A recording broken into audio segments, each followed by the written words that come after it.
আমার ঘরে সব চুরি গেলা। আমার ঘরে বিব এবো আমার ঘরে বি যাব। আমার ঘরে যাব ছিঁড়া কোনা গুটে নাইনি বাঘ ধরা সব লেকে ভাগ গে। তুমি তো সেগা কହୁଛ মুই রথযাত্রাରୁ 30 ଟଙ୍କା 4টা জড়ি কিଣିଥିଲି সেগা ବି ନେଇ କେନେ ବାତ୍ୟାର ତ ଆମେ ତ ସମସ୍ତେ ଯାଇଥିଲୁ। ହଁ ଗାଁରେ ଥିଲା କିଏ?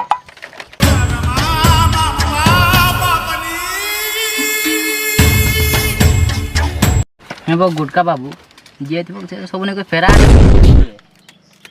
সেই সিয়ে যাব। କିଏ ସିଏ ବୋ এবো সেই সিয়ে যে କିଏ ସିଏ এবো সেই সিয়ে যাব। এবার সেই কাঠিয়া, କିଏ କାଟିଲା ବୋ এবার সেই কাঠিয়া। କିଏ କାଟିଲା ବୋ এবো যে 8টা বাহি করে 7টা ছাড়িছি আর 14টা ছুয়াকে উদমা ছাড়িছি সেই কাঠি আবো। ওই ବୋ